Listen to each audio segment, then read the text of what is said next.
بسم اللہ الرحمن الرحیم وعن عمر بن عبد العزیز عن تمیم الداری، عمر بن عبد العزیز حضرت تمیم داری رضی اللہ تعالیٰ عنہ صحابی سے نقل کرا قال رسول اللہ صلی اللہ علیہ وسلم، اللہ کی نبی نے فرمایا الوضو من کل دم سائل، ہر بہنے والے خون سے وضو لازم ہوگا۔ یہ سائل سأل یسألو سے نہیں ہے، یہ سائل سال یسیلو سے۔ آ جاؤ عمر بن عبدالعزیز فرماتے ہیں حضرت تمیم داری رضی اللہ تعالیٰ عنہ سے قال رسول اللہ صلی اللہ علیہ وسلم الوضو من کل دم سائل، بہنے والا خون آپ نے پڑھا کہ جب مخرج سے خون نکل کر کے اور اللہ آپ کا بھلا کرے سالہ الی موضع، ایک ایسی جگہ کی طرف یسیل الی موضع یلحق حکم التطہیر جو فقہ کی کتابوں میں پڑھتے رہتے ہیں۔ یہ روایت الوضو من کل دم سائل ہدایہ اول نے بھی نقل کی، رواہما الدارقطنی، دارقطنی نے اللہ کا بھلا کی روایتیں نقل کی۔ وقال عمر بن عبدالعزیز، عمر بن عبدالعزیز لم یسمع من تمیم الداری، یہ ایک اعتراض ہے کہ عمر بن عبدالعزیز حضرت تمیم داری سے نقل کر رہا ہے، اور یہ اللہ کو بھلا کریے کہ فرماتے ہیں کہ تمیم داری سے عمر بن عبدالعزیز نے سنا نہیں ہے، تو روایت منقطع ہو گئی۔ ایک نہ تمیم داری سے سنا ہے ولا رآہ، اور دیکھا بھی نہیں ہے۔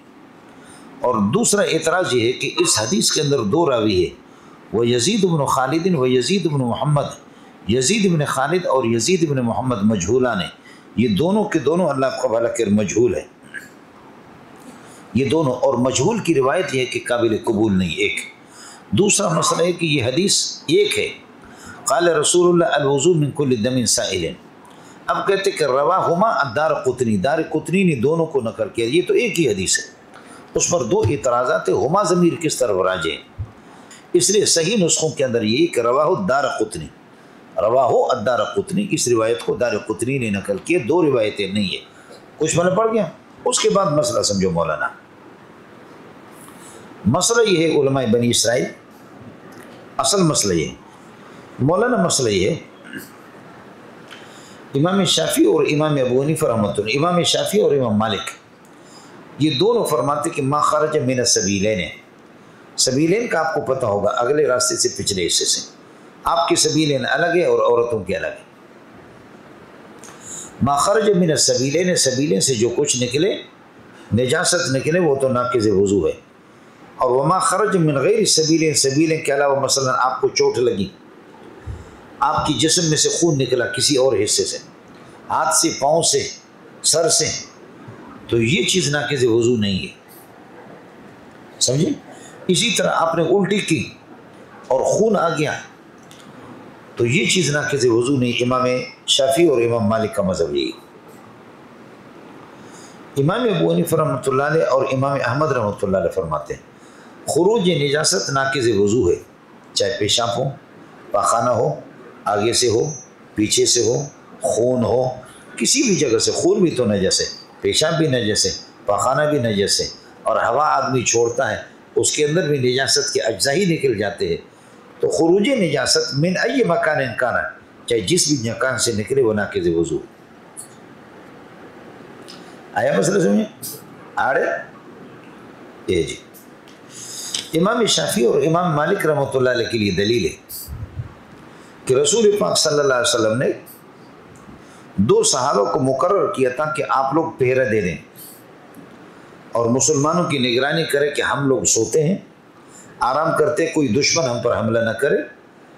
سفر کے دوران فرمایا کہ آپ لوگ دونوں نگرانی کریں اور نگہداشت کریں، ایک مہاجری تھا اور ایک انصاری تھا۔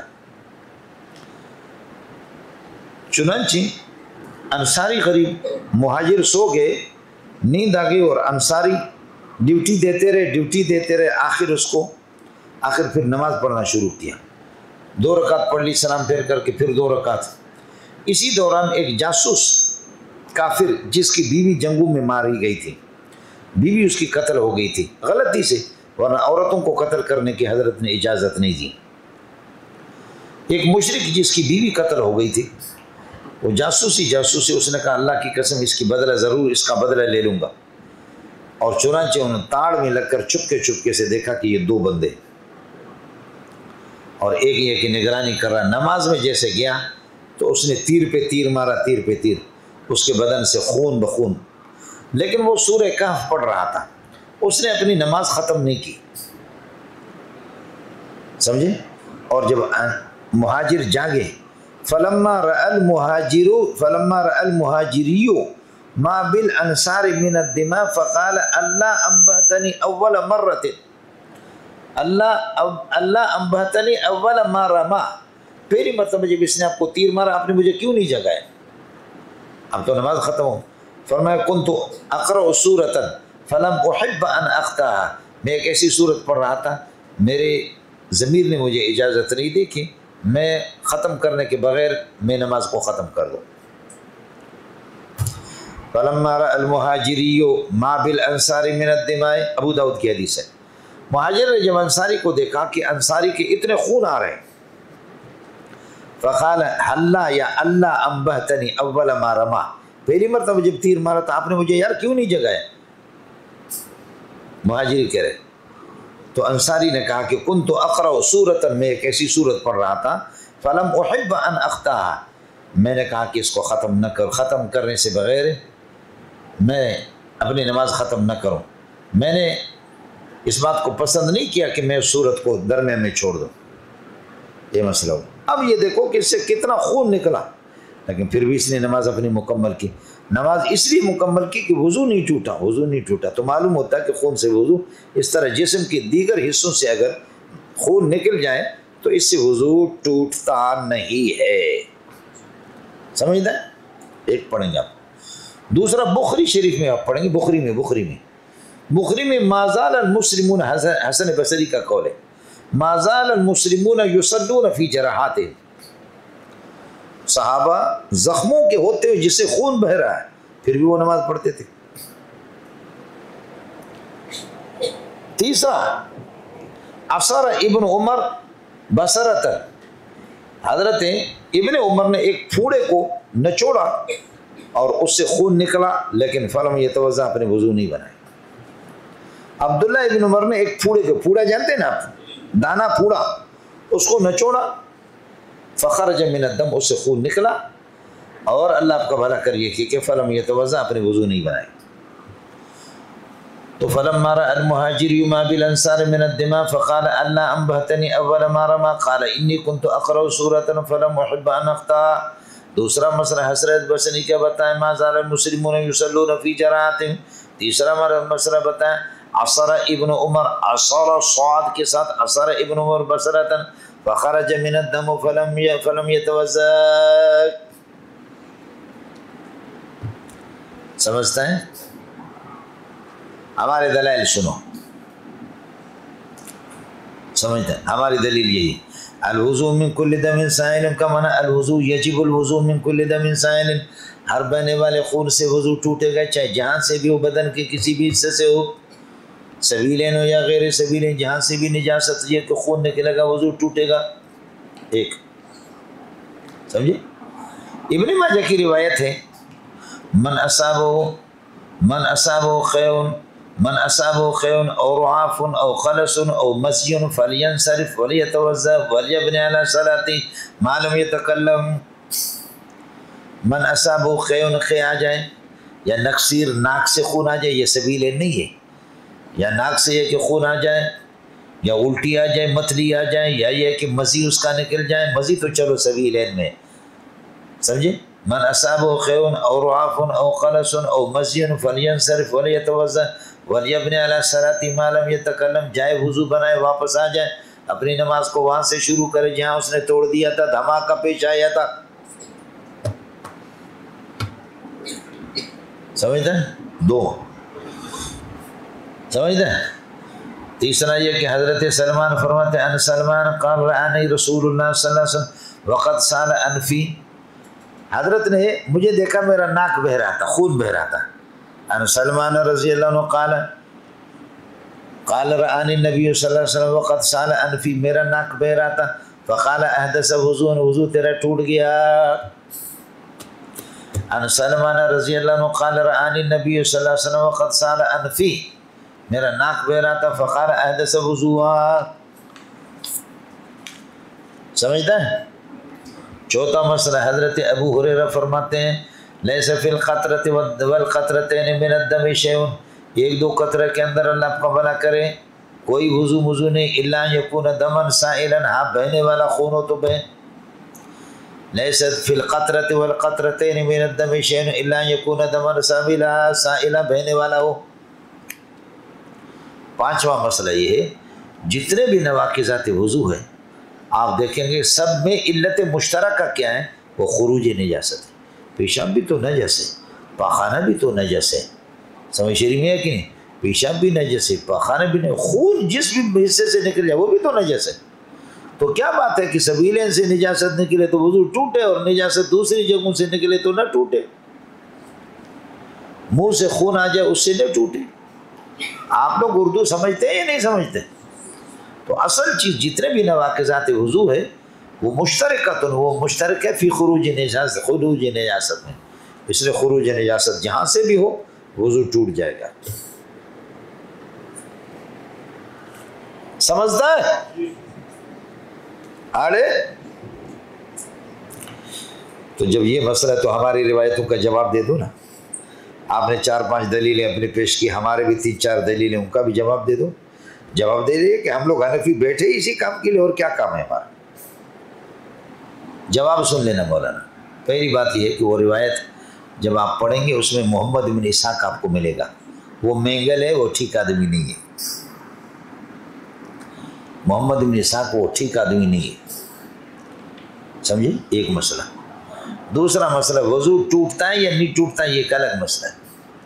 لیکن یہ بتاؤ فلما رأى المہاجری ما بالانصار من الدماء، مہاجری نے دیکھا انصار سے خون ہی خون، خون سے وضو ٹوٹتا ہے. ہمارے ہاں آپ کیا نہیں ٹوٹتا، شافعیہ اور مالکیہ کیا نہیں ٹوٹتا، یہ ایک الگ مسئلہ ہے. لیکن خون ناپاک تو سب کے ہاں ہے. تو وہ ناپاک خون جب کپڑوں پہ لگ رہا ہے تو بتاؤ کہ نماز کیسے پڑھ رہا ہے؟ کپڑوں کی طہارت تو آپ کے یہاں بھی ضروری ہے، مکان کی طہارت آپ کے ادھر خون مکان میں بھی بہ رہا ہے، کپڑوں پہ بھی بہ رہا ہے. اس کا جواب جو خون کا آپ دیں گے ہم وہی اس حدیث کا جواب دیں گے. یہ تو آپ کے خلاف بھی جا رہی ہے نا، سمجھتے ہیں؟ تیسرا جواب یہ ہے کہ کیا آپ کے اس عمل کا نبی کو پتہ چل گیا اور نبی نے اس کی تائید فرمائی، اس کو ٹھیک قرار دیا؟ نبی کو اس کا پتہ چل گیا ہو کہ اس کا خون نکلا ہے، اس کو پھر بھی کہا کہ آپ کے کپڑے بھی کوئی مسئلہ نہیں ہے، آپ کی نماز بھی ٹھیک ہے، آپ کا وضو بھی نہیں ٹوٹا. نبی نے کوئی ایسی بات ارشاد کی؟ یہ تو صحابی کا اپنا عمل ہے، اللہ آپ کا بھلا کرے. اس کو تقریر نبوی حاصل نہیں ہے، نبی نے اس کی تقریر نہیں کی، اس کو صحیح قرار نہیں دیا، تائید نبوی اس کو حاصل نہیں ہے.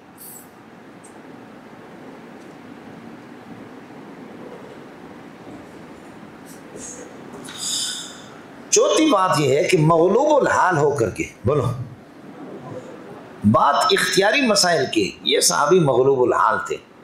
نماز کی حالت میں مغلوب الحال، تیر تو لگا لیکن کہا کہ جان نکل رہی، روح نکل رہی، تو چلو اسی نماز اگرچہ ختم ہوگی لیکن نماز کی شکل میں روح نکل جائے تو کم از کم فرشتے کہیں گے ہائے نماز ہی میں اس کی روح نکل گئی، اسی میں ٹھہرا. یہ شرعیات ہے اور یہ مغلوب الحالی کے واقعہ، اور تشریعیات الگ ہوتے اور مغلوب الحالی کی حالات الگ ہوتے.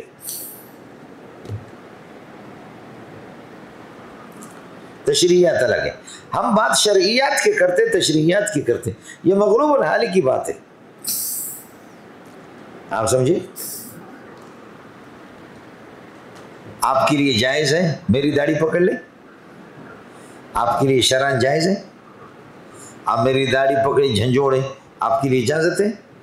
شرعاً ناجائز ہے، آپ پکڑ نہیں سکتے. لیکن غیر شرعی طور پر بچے ہمارے بابا بابا داڑھی کھینچ رہے، وہ شریعت کا مکلف نہیں ہے. غیر شرعیات الگ ہے، شرعیات الگ ہے. کبھی گھبرا کر کے آدمی کو شریعت کا خیال نہیں رہتا کہ میں کیا کہہ رہا ہوں اور میں کیا کر رہا ہوں اور کیا کہہ رہا ہوں. اور کبھی عشق میں ڈوب کر کے آدمی کو شریعت کا خیال نہیں رہتا. ایک آدمی گیا، ترمذی میں حدیث ہے، سمجھ، آدمی کیا غریب، اب اس کی اونٹنی پر مشکیزہ ہے اور توشہ ہے، کھانے پینے کی چیزیں اونٹنی کے پر. جاتے جاتے جاتے جاتے اللہ کا بھلا کریے کہ ایک جگہ تھک گیا، چلو یار درخت کے نیچے آرام کر لو. آرام کیا 5-10 منٹ کے لیے. اونٹ کو یہاں چھوڑ دیا کہ چرتا رہے گا اونٹ یا اونٹنی چرتی رہے گی. یہاں اس کو دیکھا, تھوڑی دیر کے بعد آنکھ کھلی کہ اونٹنی کا پتہ ہی نہیں, اور پانی بھی اسی پر مشکیزی میں بندھا ہوا, توشک کھانے پینے کے خشک روٹیوں کے ٹکڑے یا ستو متو سب اسی پر ہے. اونٹ بمائے اونٹنی بمائے کجاوا کے, کجاوا جانتے ہو جس پر سوار ہوتے ہیں, بمائے کجاوا کے غائب ہے سامان کے. تلاش کیا تلاش کیا تلاش کیا تلاش کیا تلاش کیا تلاش کیا تلاش کیا تلاش کیا, کہیں بھی اونٹنی نہیں ملی. اب پیاس سے نڈھال ہے اور بھوک سے نڈھال ہے, لہذا اب یقین ہو گیا کہ مجھے ابھی کوئی صورت نہیں ہے. لہذا کر کے کہا کہ اب آنکھیں کھل رہی ہے بند ہو رہی ہے, کھل رہی ہے بند ہو رہی ہے, چلو یہاں سو جاؤں. لا الہ الا اللہ پڑھ کر کے سو گیا کہ بس ابھی یہی مروں گا, آنکھیں بند ہوگی روح نکل جائے گی. اس طرح سو گئے اور اچانک آنکھ کھل گئی, اور اونٹنی میرے سرہانے پہ کھڑی ہے. اونٹنی کیا ہے؟ یہاں سرہانے پہ کھڑی ہے. ارے بابا کیا کمال کیا, گھنٹوں کے گھنٹے تلاش کی, اونٹنی نہیں ملی, خود بخود آ گئی. کہا اے اللہ تو میرا بندہ میں تیرا معبود. بولو اے اللہ تو میرا بندہ میں تیرا معبود. کمال کر دیا آپ نے, مجھ پہ احسان کر دیا, تو میرا بندہ میں تیرا معبود. یہ اچھی بات ہے. مغلوب الحال ہو کر کے خوشی کے مارے پتہ ہی نہیں چلتا کہ کون سے اسٹیشن سے بول رہا ہوں. تو اس پر اللہ خوش ہو گئے, سمجھنا. اور ایک چرواہا, یہ تو حدیث میں ہے, ایک چرواہا کہتے اے اللہ تو ہمارا بڑا محسن ہے, ہم پر بڑا احسان کرتا ہے, میرا جی چاہتا ہے کہ آپ کو دیکھ لو, کئی زمانے سے آپ نے غسل بھی نہیں کیا ہوگا, آپ کو غسل دے دوں, آپ کو پانی سے دھو کر کے صاف کروں, آپ کے کپڑے بھی میں دھوؤں. اللہ کے کپڑے دھو رہے جی. موسیٰ علیہ السلام کو پتہ چل گیا. موسیٰ علیہ السلام نے فرمایا کیا بک رہے ہو, کیا بکواس کر رہے ہو. اور ٹھیک ہے موسیٰ نے صحیح گرفت کی, لیکن اس غریب کا دل صاف تھا, مغلوب الحال تھا. تو جواب آ گیا تو برائے وصل کردن امدی نے برائے فصل کردن امدی, تو برائے وصل کردن امدی نے برائے فصل کردن امدی. موسیٰ میں نے آپ کو جوڑنے کے لیے بھیجا, توڑنے کے لیے نہیں بھیجا. یہ میرا دوست ہے, میرا یار ہے, میرے ساتھ جڑتا ہے, کہتے ہیں کہ اللہ تیرے کپڑے دھوؤں, تیری صفائی کروں, عقیدت میں محبت میں کہتا ہے. اور تو جو ہے اس کو ڈانٹ رہا ہے, تو ملانے کے لیے آیا, جوڑنے کے لیے یا توڑنے. تو میرے دوستوں کو مجھ سے توڑ رہا, موسیٰ اس طرح نہیں کرنا. یہ مغلوب الحال کی حالت ہے. اس لیے میں نے کہا کہ شرعیات میں آپ میری داڑھی نہیں پڑھ سکتے, لیکن میں محبت میں مغلوب ہوں بچوں کے, اس لیے بچے میری داڑھی کو پکڑے, ابا چاپ کی راوڑی دی نجی راوڑی دی, سمجھتے ہیں. گھبرا کر کے بھی آدمی کبھی کہتے ہیں اے پٹھان و بغیرت, نوکری پہ کیوں نہیں آیا, 3-4 دن سے تو غائب ہے. اور پٹھان خرکار نوکری پہ کیوں نہیں آیا. سرکار لکڑی مر گیا تھا. ہمارا کیا ہے, ہمارا لکڑی مر گیا تھا. تو کیا کہہ رہے ہو نسوار خور کے بچے, اللہ کا قسم ہمارا لکڑی مر گیا, ہمارا لکڑی مر گیا, ہم نہیں ہیں. اب کیا کرو, لکڑی مر گیا. ہاں ہم نے لکڑی کا جنازہ پڑھایا, کفن کیا, لکڑی کا جنازہ پڑھایا, دفن کیا اس کو, اور 2-3 دن میں ہم تعزیت کرتا تھا, ہم کا لوگ آتا تھا, ہم کا رشتہ دار آتا تھا, تعزیت کرتا تھا. لکڑی مر گیا تھا اس لیے ہم نہیں آ گیا تھا. اس نے کہا لڑکی یا لکڑی, ہاں لڑکی. تو لڑکی کو کیا کہہ رہا, لکڑی. اس نے جب افسر نے دھمکی دے دی تو بھول گیا. تو یہ مغلوب الحال عشق میں اس صحابی کو پتہ نہیں چلا, کہا کہ اسی حالت میں نماز میں مر جاؤں, اللہ کے ساتھ تعلق ہوتا ہے. تو اس بنیاد پر منڈیا کچھ پھل پڑا, یہ مسئلہ. حضرت تھانوی رحمۃ اللہ علیہ فرماتے ہیں میں پہلے سمجھتا تھا کہ صحابی اور بزرگان دین مغلوب الحال ہوتے, کوئی ایسی بات کر دیتے جو عام شریعت کے خلاف ہوتی ہے, لیکن فرمایا کہ اب مجھے ایسی دلیل مل گئی ہے کہ جسے پتہ چلتا ہے کہ کبھی نبی بھی مغلوب الحال ہوتا ہے۔ ارے وہ کون سی دلیل ہے؟ فرمایا بدر کے موقع پر رسول پاک صلی اللہ علیہ وسلم مصلی بچھا کر کے آپ رو رہے ہیں، سجدے میں گرا ہے، اور فرمایا اللہم ان تہلک ھذہ العصابۃ لن تعبد فی الارض ابدا، اے اللہ اگر میرے یہ 313 صحابہ کو ہلاک کریں گے تو آپ کی عبادت کبھی ہوگی بھی نہیں۔ یہ بالکل قرآن کے خلاف ہے۔ قرآن کہتے ہیں لو نشاء لجعلنا منکم اے بدلکم ملائکۃ، تمہیں ختم کر دے، تمہاری جگہ پر فرشتوں کو لائے، وہ عبادت کریں گے۔ وَإِن تَتَوَلَّوْا يَسْتَبْدِلْ قَوْمًا غَيْرَكُمْ، تم روگردانی کرو گے تمہارے بدلے میں اللہ دوسری قوم کو لائے گا۔ ثُمَّ لَا يَكُونُوا أَمْثَالَكُمْ، تمہارے طرح نہیں ہوں گے بلکہ بڑے فرما بردار ہوں گے۔ خدا کے یہاں کیا کمی ہے؟ لیکن نبی کہتے ہیں کہ نہیں ہے اللہ، اگر آپ نے ان کو ہلاک کر دیے تو آپ کی عبادت کون کرے گا؟ تو یہ ان آیت کے خلاف ہیں، لیکن نبی اللہ کا لاڈلا ہے، لاڈلا اس طرح کہہ دے اللہ خوش ہوتا ہے۔ آپ کہیں گے تو آپ کافر ہو جائیں گے۔ جیسے بچہ میرا لاڈلا ہے، میری داڑھی پکڑتا ہے، میں خوش ہوتا ہوں، لیکن تم پکڑو یا تمہاری گردن یا میری گردن، کس کو سمجھ میں آ گئی؟ یہ منڈیا۔ خلاصہ یہ نکلا کہ روایت کمزور ہے۔ دوسرا مسئلہ خون کا جواب آپ کے پاس کیا ہے؟ تیسرا مسئلہ یہ کہ اللہ کا یہ صحابی کا اپنا اجتہاد ہے، سمجھ شریف میں کہ مغلوب الحالی کا مسئلہ ہے، سمجھ شریف میں کہ اے جنرا خود۔ اور چوتھی بات ہے رسول پاک نے اس کی تائید نہیں فرمائی۔ دوسری دلیل ان کی تھی ما زال المسلمون یصلون فی جراحات، مسلمان صحابہ اپنے زخموں میں نماز پڑھتے تھے۔ جواب یہ ہے کہ یہ معذورین کے لیے، ایک آدمی کا خون بند نہیں ہو رہا تو خون کے ہوتے ہوئے وہ نماز پڑھے گا، ایک مرتبہ وضو بنائے گا اور پڑھے گا۔ کس کو سمجھ میں آ گئی؟ ہاں منڈیا۔ تیسرا اثر ابن عمر، ابن عمر نے پھوڑے کو نچوڑا، اس سے خون نکل گیا۔ جواب یہ کہ خون نہیں نکلا، یہ جیسے معمولی خون جیسا ہوتا ہے، پیپ سا نکلتا ہے۔ جیسے بوٹ، آپ کا بوٹ تنگ ہو نا تو اس میں آپ اس کو استعمال کریں گے، آپ کے یہ کہ پاؤں پہ ایک پھوڑا سا جیسے نکلے گا، اور اس کو اگر یہ کہ آپ پھاڑ بھی دیں گے نا، سمجھے بھی چیر دیں گے، معمولی قسم کے پانی جیسے نکلتے ہیں، اس سے وضو نہیں ٹوٹتا۔ اس کو سمجھ میں آ گئی؟ یہ اس قسم کا تھا، سمجھ میں کہ نہیں؟